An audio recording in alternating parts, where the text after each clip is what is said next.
انسانیت کی تاریخ میں ہمیشہ طاقت ہی انسان کی کامیابیوں اور فتوحات میں محرک رہی ہے، بات چاہے سیاست کی ہو یا پھر ذاتی تعلقات کی۔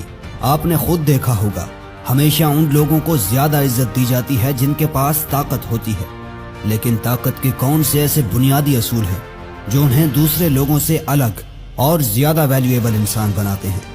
آج کی ہماری ویڈیو طاقت کے ایسے ہی کچھ اصولوں پر مبنی ہے کہ جن کا مقصد آپ کو ایک طاقتور اور زیادہ ویلیویبل انسان بنانا ہے۔ تو بغیر کسی وقت کو ضائع کیے بڑھتے ہیں اپنے پہلے اصول کی جانب، جو ہے ہمیشہ اپنے ارادوں کو چھپائے رکھو۔ طاقت کا سب سے پہلا اصول یہ ہے، اپنے ارادوں کی بھنک تک کسی کو نہ لگنے دو۔ ہمیشہ لوگوں کو اندھیرے میں رکھو، کیونکہ اگر آپ اپنے ارادے اور پلانز ہر انسان کو بتاتے پھریں گے تو ممکن ہے کہ کل کوئی انسان آپ کا دشمن بن جائے اور آپ کے خلاف سازشیں کرے اور آپ کو وہاں تک نہ پہنچنے دے جہاں آپ نے سوچا ہوا ہے۔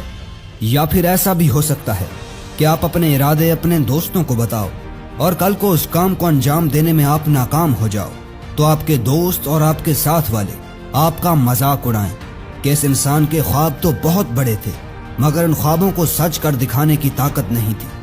یہ باتیں آپ کو اس وقت وہاں کھڑے ہر انسان کی نظر میں ایک کم ویلیو والا انسان بنائیں گی، جس کے نتیجے میں نہ لوگ آپ سے بات صحیح طریقے سے کریں گے اور نہ ہی آپ سے ٹھیک طریقے سے ملیں گے، کیونکہ وہ آپ کو ایک ناکام انسان تصور کریں گے جس کے اندر کچھ کرنے کی صلاحیت ہی نہیں ہے۔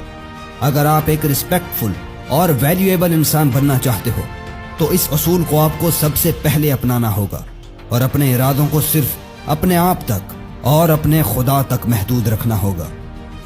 دوسرا اصول، اپنے آپ کو دوبارہ بناؤ۔ ایک طاقتور انسان بننے کا جو دوسرا اصول ہے وہ ہے کہ اپنے آپ کو دوبارہ بناؤ، اپنی ایک الگ اور منفرد پہچان بناؤ۔ ایسی پہچان کو کبھی بھی کسی بھی قیمت پر قبول مت کرو جو معاشرہ تمہیں دینا چاہتا ہے۔ اپنے آپ کو دوبارہ بناؤ، اپنی پہچان کو دوبارہ بناؤ، بالکل لوہے کی طرح۔ پہلے خود کو مشکلات سے، برے حالات سے پگھلنے دو اور بعد میں اپنے آپ کو ایک نیا رنگ، ایک نئی پہچان دو۔ ایک ایسے انسان کے طور پر خود کو پیش کرو جو اپنی قدر کرتا ہو، جس کی اپنی نظر میں اپنے لیے عزت ہو۔ آپ نے مثال تو ضرور سنی ہوگی کہ لوگ اسی کی قدر کرتے ہیں جو اپنی قدر آپ کرتا ہے۔ اس کی مثال میں ایسے دوں گا کہ اگر کوئی انسان پہلے بہت غریب ہو، جس کے پاس نہ کھانے کو کچھ ہو، نہ پینے کو اور نہ ہی پہننے کو، لیکن وہ ایک بڑے خواب کا مالک ہو، اس کے اندر ایک رئیس انسان بننے کی خواہش ہو اور ایک دن وہ رئیس انسان بن بھی جائے، اور دوسری طرف ایک ایسا شخص ہو جس کی دولت نسل در نسل چل رہی ہو، جو خاندانی امیر ہو، تو لوگ زیادہ عزت اور قدر اسی کی کریں گے جس نے اپنی پہچان خود بنائی، اپنے آپ کو ایک کامیاب انسان بنایا اور لوگوں کو اس بات پر مجبور کیا کہ لوگ اس کی عزت کریں۔ اس لیے ضروری ہے کہ ہمیشہ دوسروں کے بنائے گئے راستوں پر مت چلو، بلکہ اپنا راستہ خود بناؤ اور اپنی ایک الگ اور عظیم پہچان بناؤ۔ تیسرا اصول، اپنے وقت کو قیمتی بنانا سیکھو۔ آپ کے اندر خواہش ہے کہ لوگ میری عزت کریں، میری قدر کریں، لیکن آپ کو اپنے وقت کو ہی قیمتی بنانا نہیں آتا، تو یہ خواہش ہی رہے گی۔ اس لیے کہ جس انسان کو اپنے وقت کی ہی قدر نہیں ہوگی تو لوگ بھلا کیسے اس کی قدر کریں گے؟ اگر آپ اپنا سارا وقت لوگوں کے ساتھ رہو گے، ان کے ساتھ گپیں ہانکتے رہو گے، تو ان میں اور آپ میں کیا فرق رہ جائے گا؟ وہ بھی آپ کو اپنی طرح ایک عام انسان سمجھیں گے، جو آپ کو انہیں ہرگز نہیں کرنے دینا۔ اپنی ویلیو بڑھانے کے لیے آپ کو اپنے واٹس ایپ، سوشل میڈیا، ہر اس چیز جس سے لوگوں پر یہ اثر پڑے کہ یہ انسان بھی ایک لوزر ہے، اس سے دور جانا ہوگا اور اپنے بچائے گئے وقت کو ایسے کاموں پر لگانا ہوگا جن سے آپ کی سوچ بدلے، جن سے آپ کا رویہ بدلے، جیسے کہ ایسی بکس پڑھنا جن کا مقصد سیلف امپروومنٹ ہو۔ لوگوں سے الگ بننے کے لیے آپ کو الگ سوچنا پڑے گا اور اپنے وقت کو قیمتی بنانا ہوگا۔